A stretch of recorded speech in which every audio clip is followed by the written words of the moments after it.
Boa noite. Estamos aqui hoje nesse dia tão importante para a Igreja de Cristo, conforme mencionou o nosso presbítero Armando. E quando falamos da Reforma Protestante, normalmente no contexto da Igreja brasileira, nós sempre relacionamos ao início da Reforma, né, que ocorreu no ano de 1517 com Martinho Lutero. Mas hoje nós vamos seguir um pouco adiante e vamos ver que essa reforma que começou com Lutero, ela se desenvolveu de uma forma muito mais precisa e sistemática, tanto nos Países Baixos quanto no Reino Unido, né, na região da Grã-Bretanha, da Inglaterra. E essa reforma mais completa e sistematizada foi a reforma que nos alcançou. Produziu alguns padrões de fé, que são os padrões que reafirmam os padrões desde a igreja primitiva e que são esses padrões que nós, como Igreja de Cristo, Igreja Reformada, professamos. Essa breve exposição sobre confessionalidade reformada é resumida no seguinte tema: a confessionalidade histórica, sua importância para a unidade da Igreja e o avanço do Evangelho.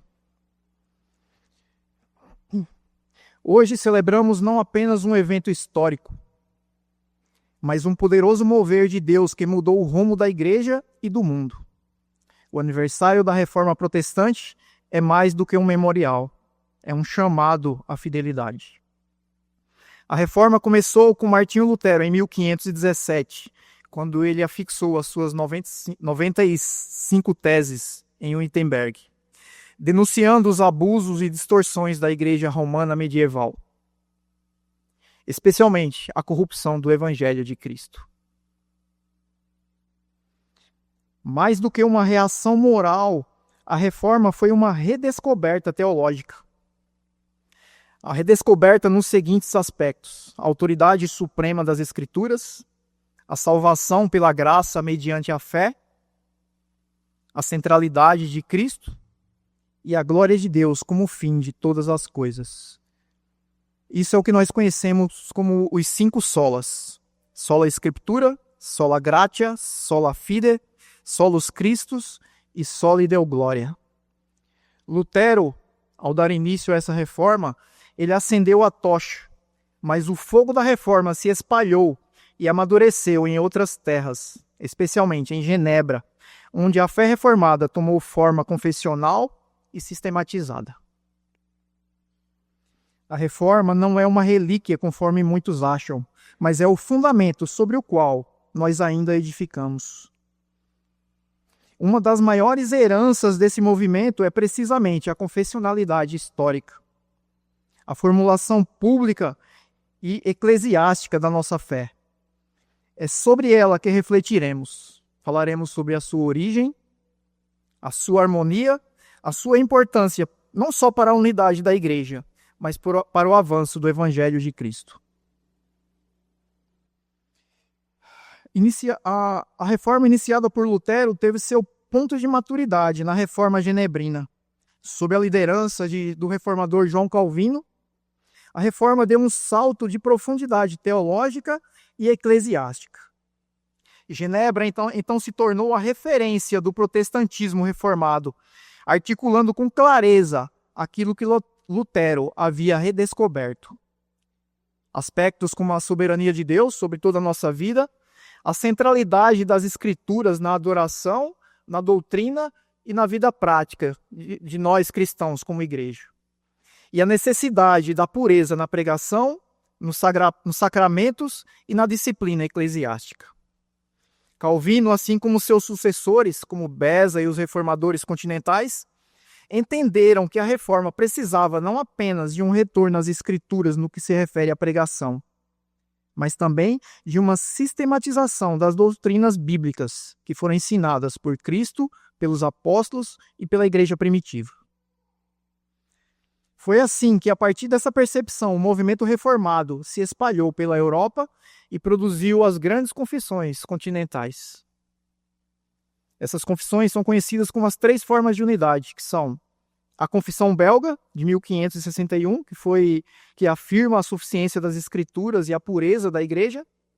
O Catecismo de Heidelberg, de 1563, que expressa o Evangelho de um modo pastoral e devocional. E os Cânones de Dort, que são uma resposta firme às controvérsias sobre a graça e a eleição divina. Essas confissões ainda hoje são símbolos de unidade e testemunho para a Igreja. Elas declaram ao mundo as verdades em que os reformados creem, pelos quais eles sofreram e ainda sofrem, e pelos quais eles deram a sua vida para defender tais verdades. Nesse contexto, Genebra se tornou um centro missionário e educacional, enviando pastores e professores e missionários para diversos países da Europa. Ali, em Genebra, a reforma deixou de ser apenas uma ruptura com Roma, conforme ocorreu inicialmente com Lutero, para se tornar uma tradição confessante, sólida, coerente e universal.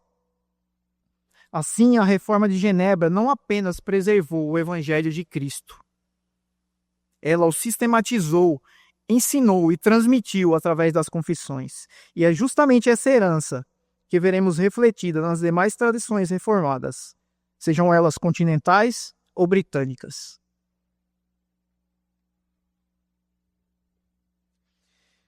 Queridos irmãos, se há algo notável na reforma que começou em Genebra, é que ela não apenas reacendeu a chama da verdade, iniciada por Lutero, mas também organizou a fé cristã de uma forma sistematizada e clara, através dos credos e das confissões. A reforma de Calvino e dos reformadores continentais não se limitou apenas a pregar a justificação pela fé, que foi a ênfase principal da reforma iniciada por Lutero. Ela também buscou dar à Igreja uma voz comum, clara, fiel e uma profissão de fé pública. As confissões de fé são e continuam sendo para nós o meio pelo qual a Igreja guarda o depósito da verdade e mantém a unidade doutrinária em meio a tantas perseguições, ao exílio que tantos dos nossos irmãos do passado tiveram que passar, e as controvérsias teológicas e heresias que ainda persistem em nossos tempos tão difíceis que nós vivemos. A partir de Genebra, a reforma se espalhou, conforme eu falei anteriormente. Na Europa continental, as igrejas reformadas expressaram essa fé em 3 documentos centrais, que eu já mencionei anteriormente, que eu vou fazer uma breve descrição agora e que posteriormente, quando falar da unidade da igreja, eu vou voltar a falar de forma sucinta. Esses 3 documentos são conhecidos como as 3 formas de unidade. Conforme eu falei anteriormente, eles são a Confissão Belga, que foi escrita por Guido de Brès. Foi uma defesa corajosa da fé reformada diante das autoridades espanholas. A Confissão Belga afirma com clareza a soberania de Deus, a autoridade das Escrituras e a justificação somente pela fé. O segundo, mas não menos importante desses documentos, é o Catecismo de Heidelberg, que foi elaborado na Alemanha por Zacarias Ursino e alguns de seus discípulos, e destaca o lado pastoral e devocional da fé reformada. O Catecismo de Heidelberg nos ensina a viver a doutrina de uma forma pessoal, começando com a famosa pergunta: qual é o nosso único conforto na vida e na morte? E o terceiro documento que compõe as 3 formas de unidade, que são os padrões de fé das igrejas de herança continental, é conhecido como os Cânones de Dort. Eles selaram a vitória da graça soberana sobre os erros do arminianismo, reafirmando que a salvação é inteiramente, do início ao fim, uma obra do nosso soberano Deus. Embora escrito em países e épocas diferentes, esses 3 documentos formam uma só voz. Eles não competem entre si, mas eles se harmonizam como notas harmoniosas de um mesmo cântico, o cântico da graça divina. Essa mesma harmonia confessional não parou nos Países Baixos, mas paralelamente se estendeu às Ilhas Britânicas, especialmente no século XVII. Ali, a Assembleia de Westminster, reunida em Londres, entre os anos de 1643 e 1649, produziu documentos importantes como a Confissão de Fé de Westminster, o Catecismo Maior e o Breve Catecismo de Westminster. Esses documentos se tornaram o padrão doutrinário das igrejas presbiterianas em todo o mundo. Eles seguem a mesma linha teológica das confissões continentais, enfatizando aspectos importantes da nossa fé, tais como a suficiência das Escrituras, a soberania de Deus, a depravação humana e a justificação somente pela fé, através de Jesus Cristo. Mas a beleza da história reformada é que essa unidade foi além das fronteiras denominacionais. Seguindo a Assembleia de Westminster, que foi composta não somente por presbiterianos, mas por independentes, que são o que nós hoje conhecemos como congregacionais. Em 1658, alguns anos depois que a Assembleia de Westminster produziu esses padrões de fé, os congregacionais, também chamados de independentes, adotaram a Declaração de Savoy, que é nada mais, nada menos do que uma revisão mínima da Confissão de Westminster. É praticamente idêntica, exceto em pontos no que se referem ao governo da igreja. Em contrapartida, em 1689, os batistas particulares, ou que nós conhecemos como batistas calvinistas, publicaram a Segunda Confissão de Londres, que novamente reproduz quase todo o texto da Confissão de Westminster, adaptando apenas o capítulo sobre o batismo e a liberdade de consciência. Isso significa que por várias décadas, o Reino Unido testemunhou algo extraordinário. Presbiterianos, congregacionais e batistas reformados professavam essencialmente a mesma fé. Eles divergiam apenas quanto à forma de governo e alguns aspectos dos sacramentos, mas estavam absolutamente unidos nas doutrinas centrais da fé cristã. A glória soberana de Deus, a autoridade suprema das Escrituras como nossa única regra de fé e de prática, a depravação do homem, a eleição incondicional, a redenção particular em Cristo, a graça irresistível e a perseverança dos santos. O teólogo holandês Herman Bavinck resumiu isso muito bem ao dizer que as igrejas reformadas do continente e das Ilhas Britânicas não são variações divergentes, mas são expressões harmônicas da mesma verdade divina. A verdadeira reforma, portanto, uniu as igrejas em uma mesma fé histórica, ecoando juntas as mesmas verdades proclamadas pela igreja primitiva, ao contrário da fragmentação que nós vemos nos nossos dias. As confissões, portanto, não dividiram. Pelo contrário, elas unificaram a igreja sob o estandarte do verdadeiro evangelho de Cristo. Agora, diante de tudo isso, é possível que alguns estejam se perguntando: por que precisamos desses credos, dessas confissões, desses catecismos? Não bastaria apenas a Bíblia? Essa é uma pergunta bem comum e muito importante. E a resposta é que as confissões não substituem as Escrituras. Elas apenas servem as Escrituras. Elas são o modo pelo qual a igreja diz ao mundo: é isso que nós cremos que as Escrituras ensinam. A confessionalidade é, antes de tudo, um dever bíblico. Jesus mesmo nos ensina isso em Mateus 10:32. Aquele que me confessar diante dos homens, eu também o confessarei diante do meu Pai. Em Romanos, capítulo 10, o apóstolo Paulo também menciona que se tu com a tua boca confessares ao Senhor. Em 2 Timóteo 1:13, ele ordena: retenha um modelo das sãs palavras que de mim tens ouvido. A própria igreja apostólica já usava fórmulas doutrinárias curtas, que são conhecidos como pequenos credos. Por exemplo, em 1 Coríntios, capítulo 15, temos um resumo confessional do Evangelho. Cristo morreu pelos nossos pecados, segundo as Escrituras, foi sepultado e ressuscitou ao terceiro dia. Em outras palavras, a igreja cristã, estabelecida por Cristo, sempre foi confessional desde a sua origem.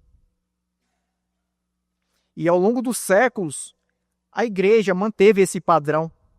Nos primeiros concílios surgiram padrões de fé, tais como o credo apostólico, o credo niceno, a declaração da Calcedônia, que defenderam a fé contra as heresias que surgiram em cada uma dessas épocas. A Reforma não os rejeitou, pelo contrário, ela os reafirmou e os ampliou, confessando novamente a mesma fé, baseada nas Escrituras. Como bem disse Calvino nas Institutas, recebo de bom grado os antigos credos, porque eles contêm uma exposição fiel das Escrituras Sagradas. Por fim, as confissões são necessárias por razões bem práticas. E eu vou abordar em 4 sucintos tópicos. Primeiro, as confissões nos ensinam. Elas formam o povo na fé, através dos catecismos e dos resumos bíblicos, ajudando a memorizar as verdades das Escrituras. Em segundo lugar, as confissões elas protegem, elas funcionam como muros contra os falsos ensinos. Em terceiro lugar, elas unem as igrejas em uma única fé e uma única verdade. Permitem que diferentes igrejas confessem uma única e só doutrina. E em quarto lugar, elas são um testemunho. Elas tornam pública a fé da igreja diante do mundo. Através das confissões, a nossa igreja diz para o mundo: é nisso que nós cremos. Francis Turretin resumiu muito bem: as confissões são o vínculo da unidade e o muro da ortodoxia. Por isso, a igreja fiel também é uma igreja, inevitavelmente uma igreja confessional. Porque aqueles que amam a verdade de Deus também a confessam. Confessam com clareza, com coragem e com fidelidade. E é exatamente essa fidelidade confessional que produz a verdadeira unidade na Igreja de Cristo. Uma unidade baseada na verdade e não em meras emoções. A Reforma não foi apenas um movimento local. Conforme nós vimos, ela foi uma corrente de fé que atravessou fronteiras. E essa fé comum se cristalizou nas confissões reformadas, as quais já mencionamos anteriormente. Tanto as confissões continentais quanto as confissões britânicas. Mais uma vez, para reforçar, as 3 formas de unidade, que são compostas pela Confissão Belga, o Catecismo de Heidelberg e os Cânones de Dort, que estão compiladas nesse livro, expressam de um modo notável a teologia reformada no continente europeu, especialmente na Holanda e na Alemanha. Já no mundo britânico, o mesmo espírito de fé e doutrina foi consolidado nos padrões de Westminster, através da Confissão de Fé, do Catecismo Maior e do Breve Catecismo, que são os padrões que as igrejas presbiterianas subscrevem. E do mesmo modo, conforme falado anteriormente, assim como os presbiterianos adotaram esses padrões de fé, o que nós conhecemos hoje como congregacionais, que eram os independentes daquela época, praticamente, conforme o termo que nós utilizamos, fizeram Ctrl+C, Ctrl+V na Confissão de Westminster. Se reuniram também durante vários anos, mais de 100 pastores congregacionais, e também documentaram essa confissão de fé no que nós conhecemos como Declaração de Savoy.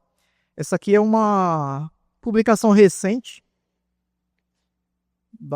de um grupo dentro da igreja congregacional, que apesar de, infelizmente, hoje a igreja congregacional ter abandonado a sua confessionalidade histórica, esse pequeno grupo tem tentado restaurar essa confessionalidade, fazendo a tradução e a publicação no Brasil da Declaração de Savoy. Essa unidade doutrinária demonstra que a Reforma não produziu fragmentação, ao contrário do que nós vemos hoje. Mas ela produziu uma profunda unidade confessional em torno do Evangelho de Cristo. Durante muitos anos, conforme eu falei anteriormente, e reforçando, o Reino Unido compartilhou uma mesma fé reformada, expressa nas confissões distintas, mas substancialmente idênticas. A Confissão de Westminster, adotada pelos presbiterianos, a Declaração de Savoy, adotada pelos congregacionais ou independentes, e a Confissão Batista, formulada pelos batistas particulares, de 1689. Apesar das diferenças em relação à eclesiologia, todas elas mantiveram a mesma soteriologia, ou seja, a doutrina da salvação e a visão correta das Escrituras, mostrando que a confessionalidade foi o elo de unidade entre igrejas com sistemas de governo tão diferentes. As confissões reformadas são a gramática da fé. Elas falam a mesma língua, a língua do Evangelho, em sotaques diferentes. E essa harmonia não apenas preservou a verdade, mas também impulsionou o testemunho reformado aos novos povos e nações. E assim a confessionalidade funcionou como um instrumento de unidade e avanço do Evangelho. Tendo visto a harmonia das confissões, podemos agora compreender como essa fidelidade comum serviu à unidade da igreja e ao avanço do Evangelho de Cristo. Porque quando a igreja sabe aquilo que crê, ela sabe aquilo que ela vai pregar. E quando a igreja sabe aquilo que ela vai pregar, assim ela avança na propagação do Evangelho. A confessionalidade histórica serviu de instrumento para a unidade na verdade. As confissões não foram muros de separação, pelo contrário, elas foram fundamentos de comunhão e têm sido até hoje pelas igrejas que as mantêm. Elas proporcionam clareza doutrinária, estabilidade, evitando o subjetivismo teológico que impera nos nossos dias. Elas produziram e produzem pureza do Evangelho ao definir claramente as verdades centrais da nossa fé cristã, tais como a justificação pela fé, a suficiência de Cristo e a soberania de Deus. Protegeram o Evangelho das distorções do liberalismo teológico. Em terceiro lugar, as confissões nos dão uma identidade missionária. Igrejas confessionais sabem aquilo que creem e, por isso, sabem aquilo que irão anunciar. A fidelidade à confissão nos dá direção para as missões, pois quem conhece o Evangelho em profundidade o anuncia com convicção. Em quarto lugar, ela nos dá um exemplo histórico, onde as confissões foram mantidas. Houve e ainda há rigor teológico, rigor pastoral e evangelístico. Onde elas foram abandonadas, infelizmente, veio a fragmentação e o secularismo que vemos nos nossos dias. Os reformadores não viam as confissões como um obstáculo às missões, mas como uma bússola para elas. Por isso, a expansão missionária da Reforma, tanto da Escócia quanto dos Países Baixos, e desses partindo às colônias americanas e ao mundo, nos alcançou também aqui no Brasil. Essa expansão foi movida por igrejas confessionais, firmes em doutrinas e ricas em piedade prática. Nos lugares onde a confissão foi esquecida, a fé se diluiu. Onde ela foi guardada, o Evangelho floresceu. Uma igreja sem confissão é como um exército sem bandeira. Não sabe a quem serve, nem por quem luta. A Reforma não foi apenas um evento, mas foi uma redescoberta das verdades expressas no Evangelho de Deus.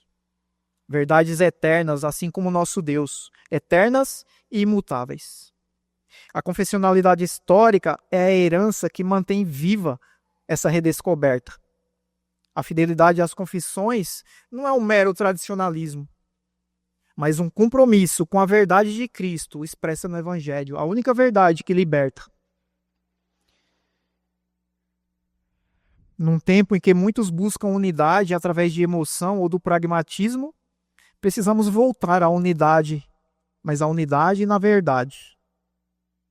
As confissões são o elo entre a igreja do passado e a nossa missão de evangelismo nos nossos dias. Que nesse aniversário da Reforma nós celebremos com gratidão não apenas o que Lutero iniciou, mas todo o legado que, pela providência de Deus, nós recebemos dos reformadores. E que renovemos o nosso compromisso de ser uma igreja que crê, confessa, proclama o mesmo evangelho redescoberto pelos reformadores. A lei e ao testemunho. Se eles não falarem segundo essa palavra, nunca verão a alva, conforme nos diz Isaías no capítulo 8, versículo 20. E só para concluir, eu queria mencionar somente um último tópico aqui, que tem o seguinte tema: laços fraternos. Isso porque essa unidade doutrinária que existia, que teve início com Lutero, a Reforma de Genebra, que alcançou e teve a sua maturidade nos Países Baixos e também na Inglaterra, ela não foi somente uma unidade doutrinária, mas todas essas igrejas, elas mantinham laços fraternos, eles eram muito próximos. O Sínodo de Dort, por exemplo, recebeu muitos delegados ingleses. Quando a Inglaterra passou pelo que nós conhecemos como tempos de matança, onde muitos pastores foram assassinados simplesmente porque não se negaram a pregar o evangelho, os britânicos foram muito fortalecidos por esses laços fraternos com os pastores e missionários dos Países Baixos. Muitos missionários britânicos, escoceses, tiveram que se exilar na Holanda. Muitos deles foram ordenados na Holanda e depois retornaram para a Inglaterra e para a Escócia para pregar o evangelho. Um deles é o pastor que nós conhecemos como James Henwick. Ele é conhecido como o último mártir presbiteriano na Escócia. Desses apoiadores holandeses que apoiavam esses irmãos e pastores britânicos, nós podemos citar o pastor Wilhelmus à Brakel, que foi o grande teólogo reformado holandês. A ternura de Abrakel para com aqueles que estavam sofrendo intensa perseguição por causa da fé na Escócia e na Inglaterra é altamente evidente em cartas que foram documentadas e que estão registradas em um livro publicado no ano de 1780. Esse volume inclui 2 cartas de Abrakel, que naquela época estava supervisionando os estudos teológicos de uma pequena companhia de estudantes escoceses, que incluíam James Henwick. Assim diz essa carta: não é pequena a ferida de compaixão do meu coração quando me lembro das coisas tristes que vocês, meus irmãos, estão enfrentando. Quando considero como vocês são privados de todos os bens, de todas as coisas boas e dos meios de vida, que são obrigados a passar o dia e a noite ao ar livre, sem nenhum abrigo do calor do sol, da chuva ou do frio. Eu me pergunto como que vocês vivem. Certamente Deus os alimenta dos céus. Quando vocês abraçam a rocha nua como vossa cama, tendo os céus ou talvez a neve fria como cobertura. Quando considero o que é ver os seus pequenos chorando de fome e frio, sem ter como aquecê-los. Quando considero o que era estar sempre cercado de inimigos terríveis e mortais. E tantas vezes ouvi que ora o marido, ora o pai, ou a mãe, ou o filho, ou a filha, estão sendo levados para a execução simplesmente por professarem o Evangelho de Cristo e se negarem a negar a fé. E o dia inteiro vocês são como cordeiros destinados ao matadouro. Ó, que irmão, que cristão, que homem imparcial pode pensar e lembrar essas coisas, a não ser com excesso pesar. E assim, nós vemos que a confessionalidade trouxe não só laços doutrinários, mas profundos laços fraternais em irmãos de países tão distantes.